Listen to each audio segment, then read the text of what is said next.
Dante, ano yung detalye nitong pagdalaw ng pamilya ni Mary Jane Veloso bukas sa correctional?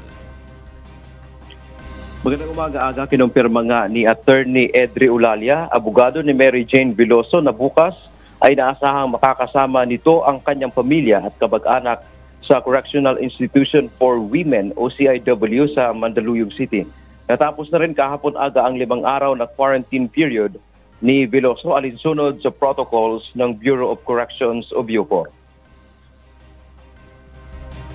Bukas ay magkakaroon sila ng talo-talo ng kanyang pamilya na galing na Brescia, no?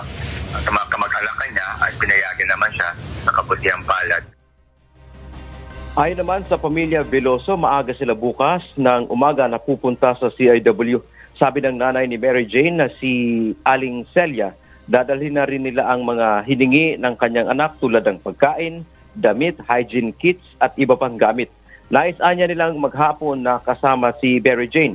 Samantala muli namang nanawagan ang pamilya Veloso at ang kanyang abogado ng executive clemency mula sa Pangulo. Paniwala nila na hindi naman kailangan pag-aralan pa ng mga legal expert ang kaso o sitwasyon ni Veloso. Bukod sa siya ay biktima lamang, ang clemency o pagkakaloob ng awa ng presidente ay walang mag-question kahit na sino. Ang pag-asa ng pamilya Veloso at mga abogado nito na bago matapos ang taong 2024 ay tuluyan ng nakalalaya si Mary Jane. Ayun po, ang pinakamanagay na po sa buhay namin kung ibigay na po clemency ng anak ko. Hindi ko lang po alam na ipaliwanag. Siguro napakasarap po na marinig na Mary Jane, ito na clemency mo, pwede ka na umuwi.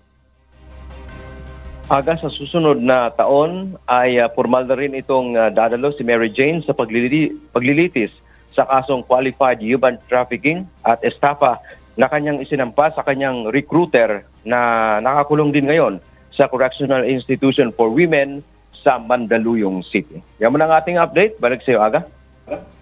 Maraming salamat, Dante Amento.